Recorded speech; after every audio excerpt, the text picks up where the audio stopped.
ఏంది ఎలక్షన్లు అయిపోయినాయి, మళ్ళీ ఇది ఎంత అయిపోయింది, సీఎం అయిపోయినాడు, ప్రధాని అయిపోయినాడు, మంత్రులు అయిపోయినారు, అంతా అయిపోయినాడు, ఇంకా కేతిరెడ్డిని ఇంకా ఏంది చెప్తున్నాడు ఏందని. సరే, ద బ్యూటీ ఆఫ్ డెమోక్రసీ, ప్రజాస్వామ్యం వర్ధిల్లాలని పెద్ద పెద్ద స్టేట్మెంట్లు ఇస్తూ ఉంటాం, అతిపెద్ద డెమోక్రటిక్ నేషన్ అని చెప్పి చెప్తూ ఉంటాం. కానీ ప్రతి చోట కూడా ఏం జరుగుతుంది, ఏం జరిగిందని నేను 2014లో చూసా. దొంగ ఓట్ల ఎక్కించుకునే కార్యక్రమం, దాని మీద విపరీతంగా ఫైట్ చేయడం జరిగింది. తర్వాత దాన్ని ఆధార్ కార్డుతో లింక్ చేయాలని తీసుకున్నారు, కానీ మ్యాండేటరీ కాదు అనేది కూడా ఒక లింక్ పెట్టి తీసుకున్నారు. ఎందుకంటే మనకు అలా దరిద్రం ఉంది. గ్యాస్ సిలిండర్లు కావాలన్నా ఆధార్ కార్డుకి లింకు కావాలా, లేకుంటే ప్రతిదానికి ఆధార్ కార్డుతో ఉండాలి అని చెప్తారు. కానీ ప్రజాస్వామ్యాన్ని నిలబెట్టేది మాత్రం ఆధార్ కార్డుతో మ్యాండేటరీ కాదు అని చెప్పి ఇచ్చినారు. మరి మిగతా దానికందరికీ మ్యాండేటరీ ఎందుకు అయిందో, దీనికి ఎందుకు ఖచ్చితంగా ఇవ్వాలి అనేది మాత్రం మరి ఆదేశించలేకపోయింది. సరే, వాటి మీద, దొంగ ఓట్ల మీద అదేవిధంగానే ఇప్పటికీ కూడా ప్రతి నియోజకవర్గంలో 10 నుంచి 20,000 30,000 వరకు దొంగ ఓట్లతోనే ప్రజాస్వామ్యం గెలుపోవటంను డిసైడ్ చేసే పరిస్థితులు ఉన్నాయి. కానీ నన్ను ఎట్లాగో ఎలక్షన్స్ అయిపోయినాయి, ఓడిపోవడం జరిగింది. కానీ దీనికి సంబంధించి ఏ విధంగా ప్రతి ఒక్కటి చోట కూడా ఈవీఎంస్ అనేది ఇప్పుడు పెద్ద క్వశ్చన్ మార్క్. ఏం జరుగుతుంది, ఏ విధంగా అని చెప్పేసి డే 1 ఈ ఎలక్షన్ ప్రాసెస్ అంతా కూడా మనం చూస్తే తప్ప, ఎలక్షన్ ప్రాసెస్ చూస్తే కరెక్ట్ ఎలక్షన్స్కి ఒక వారం 10 రోజుల ముందు, నోటిఫికేషన్కి వారం 10 రోజుల ముందు అక్కడున్న ఎలక్షన్ కమిషన్ మెంబరు గోయల్ అనే అతను రిజైన్ చేస్తాడు. ఎందుకు రిజైన్ చేస్తాడో, ఏ దానికి చేస్తాడో తెలీదు. తర్వాత అంతకుముందు వరకు ఉన్న ఒక చట్టం, ఒక ఎలక్షన్ కమిషన్లో ఒక మెంబర్ని అపాయింట్ చేయాలనే దానికి ప్రధానమంత్రి, ప్రతిపక్ష నాయకుడు, చీఫ్ జస్టిస్ ఆఫ్ ఇండియా ఈ ముగ్గురు సమక్షంలో ఎన్నుకోవాల్సిన దాన్ని మళ్ళీ ఒక కొత్త చట్టం తీసుకొని వచ్చి ప్రతిపక్ష నాయకుడు, ప్రధానమంత్రి, క్యాబినెట్ సహచరుడు అని పెట్టి తీసుకొని వచ్చి ఒక కొత్త వ్యక్తిని తీసుకొని రావడం జరిగింది. అది మనం అందరం కూడా చూడడం జరిగింది. కానీ ఏం చేస్తారంటే బ్యూటీ ఆఫ్ డెమోక్రసీ, ఏ విధంగా కావాలంటే వాళ్ళ ఆ విధంగా చేయడం జరిగింది. ఈరోజు నేను కొన్ని ఉదాహరణలతో, నేను ఆంధ్రప్రదేశ్ దీని గురించి మాట్లాడితే మీరు ఇట్లా ఓడిపోయినారు కాబట్టి ఏమైనా చెప్తా అంటారు, ఏమైనా మాట్లాడుతూ అంటారు, ఏం అప్పుడు లేదా ఇప్పుడు లేదా అని కూడా మాట్లాడుతూ ఉంటారు. నేను ఇంతకుముందు కూడా చెప్పా, ఏ విధంగా కేవలం ఒకటి మాత్రమే ప్రశాంత్ కిషోర్ ఏ విధంగా చెప్తాడు, కేకే సర్వే అనే వాళ్ళు ఏ విధంగా చెప్తారు, లేకుంటే అశ్విని దత్ అనే అతను ఏ విధంగా చెప్తాడు 160 అని చెప్పేసి. ఎందుకంటే ప్రజల నాడి ఎవరికి దొరకలేదు, అందలేదు అనేది వాస్తవం. అలాంటప్పుడు వీళ్ళు ఏమాత్రం గ్రౌండ్ రిపోర్టు చేయని వీళ్ళకి ఏ విధంగా తెలుస్తుంది? One thing. ఏదైనప్పటికీ కూడా నేను కొన్ని పత్రికల్లో వచ్చిన ఆర్టికల్స్, అదేవిధంగా మిగతా దానిలోకి వచ్చిన ఆర్టికల్స్ని దృష్టిలో ఉంచుకొని మీ ముందు కొన్ని ఉదాహరణలు తీసుకొని రావదలుచుకున్నాను. ఇక్కడ చూసినామంటే తమిళనాడు రాష్ట్రంలో తిరువల్లూరు నియోజకవర్గంలో ఇది పార్లమెంట్ వైజ్గా నేను చెప్తున్నాను, టోటల్ 14,30,738 ఓట్లు పోల్ అయింటే, కానీ ఈవీఎం మాత్రం కౌంట్ చేసినప్పుడు 14,13,941 ఓట్లు 47 ఓట్లు చూపించాడు. అంటే 16,791 ఓట్లు కౌంటింగ్ చేసిన దానికంటే పోలైన ఓట్లు తక్కువగా ఉన్నాయి తిరువల్లూరు అనే విధంగా. అదేవిధంగా అస్సాంలో చూస్తే 10,760 ఓట్లు తగ్గినాయి. అంటే వీళ్ళు కౌంట్ చేసిన దానికి, వీళ్ళు ఈవీఎంలో ఇచ్చిన దానికి పోలింగ్ అయిన దానిలోకి చూస్తే, పోలింగ్ అయినది చూస్తే 12,40,306 అయితే ఈవీఎంలో కౌంట్ చేసిన దానిలకు 12,29,546 ఓట్లు ఉన్నాయి, 10,760. ఒడిస్సా ధనకల్ అనే చోట 11,93,460 ఓట్లు ఈవీఎంలలో పోల్ అయి ఉంటే ఈవీఎంలు కౌంట్ చేసినప్పుడు మాత్రం 11,84,033 9,427. అదేవిధంగా గుంటూరు మన ఆంధ్రప్రదేశ్లో చూస్తే 14,11,989 పోల్ అయి ఉంటే కౌంటింగ్ చేసినప్పుడు 14,04,061 ఓట్లు 7,928 ఓట్లు పోలైన దానికంటే ఈవీఎంలలో తక్కువగా కనపడడం జరిగింది. అదేవిధంగా ఎక్సెస్ వచ్చినాయి, అంటే పోలైన దానికంటే ఈవీఎంలలో ఎక్సెస్ రావడం జరిగింది. ఆ సంఖ్య చూస్తే అస్సాంలో కరీంగంజ్ అనే చోట చూస్తే 11,36,538 ఈవీఎంలలో పోల్ అయి ఉంటే ఎంచే టైంకి 11,40,349 అంటే 3,011 ఓట్లు పెరిగినట్టు కనపడినాయి. అదేవిధంగా ఒంగోలులో చూస్తే ఈ 13,99,707కి కౌంట్ చేసినప్పుడు 14,11,174 ఓట్లు. అదేవిధంగా ఒడిస్సా దాంట్లో బలాస్పూర్, మధ్యప్రదేశ్లో మండ్లా, అదేవిధంగా బీహార్లో బుక్సర్, ఇవన్నీ చోట పోలైన ఓట్ల కంటే ఈవీఎంలలో పెరిగిన ఓట్లు ఇవి. అదేవిధంగా ఇక్కడ పోలైన ఓట్ల కంటే ఇక్కడ తగ్గిన ఓట్లు.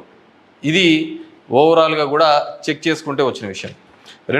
రెండో దానికి చూస్తే టోటల్ ఈ విధంగా చూస్తే దేశవ్యాప్తంగా 140 నియోజకవర్గాల్లో ఈ విధమైన ఓటు డిఫరెన్సెస్ జరిగినట్టు మొత్తం దీనిలో ఫామ్ 17C దీనిలో చెక్ చేసిన చోట మనము చూడడం జరిగింది. పైకెత్మా. అదేవిధంగా ఈ విధంగా 16,000 ఓట్ల నుంచి ఈ విధంగా చేయడం జరిగింది. మే 25 ఈసీ రిలీజ్ చేసిన దాని ప్రకారము ఒక్క నిమిషం, ఇవన్నీ కూడా చిన్నవి మాక్ ఓటింగ్లలో జరిగినవి ఇవన్నీ అని చెప్పేసి వాళ్ళు చెప్పడం జరిగింది. ఇంకా ఏమంటే ఫామ్ 20 ఇంకా ఇంతవరకు ఆన్లైన్లో కూడా అప్లోడ్ కాలే. మామూలుగా ఇవన్నీ ఆన్లైన్లో అప్లోడ్ కావాల్సిన విషయం. ఎందుకు అవన్నీ చెప్పచ్చు, లక్షల మెజార్టీలలో వస్తున్నప్పుడు ఈ 1000, 2000, 3000 ఎందుకు ఈ విధంగా అని చెప్పేసి నేను దానిలో కూడా కొన్ని ఉదాహరణలు చెప్తాను. దీనిలో సంబంధించి చూస్తే మొదటిది ముంబై నార్త్ వెస్ట్ మహారాష్ట్ర దానికి సంబంధించి మొత్తం ఈవీఎంలలో పోలైన ఓట్లు 9,51,580 ఓట్లు మొత్తం పోలైనాయి. కానీ ఈవీఎంలు లెక్కేసినప్పుడు దాంట్లో 9,51,582 ఓట్లు ఈవీఎంలో మాత్రం కౌంటెడ్గా కనిపినాయి. అంటే ఆడ లెక్క చేసిన దానికి దీనిలకు సంబంధించి తేడా కనపడడం జరిగింది. కానీ అక్కడ ఏం జరిగిందంటే శివసేన యూబీటీ అభ్యర్థి డిఫీటింగ్ అమోల్ గజనాన్ అనే అతన్ని 48 ఓట్లతో మాత్రమే అక్కడ ఓడించడం జరిగింది. అదేవిధంగా సెకండ్ కేసులో చూసినాము అంటే జైపూర్ రూరల్లో రాజస్థాన్లో 12,38,818 ఓట్లు ఈవీఎంల ద్వారా పోల్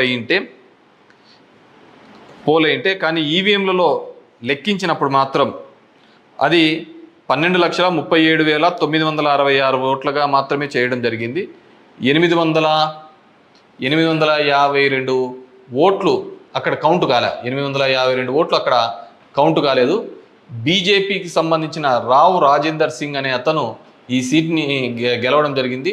అతను గెలిచిన దానికి మార్జిన్ 1,615 ఓట్లు, 1,615 ఓట్లతో ఆయన గెలవడం జరిగింది.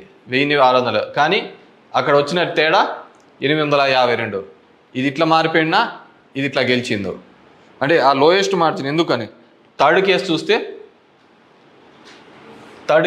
కంకర్ ఇన్ ఛత్తీస్గఢ్ అక్కడ పోలైన ఓట్లు 12,61,103 ఈవీఎంల ద్వారా ఓట్లు పోలైంటే ఈవీఎంల ద్వారా మనకు ఫామ్ 17లో ఇచ్చినప్పుడు ఈవీఎంల ద్వారా ఉండేది.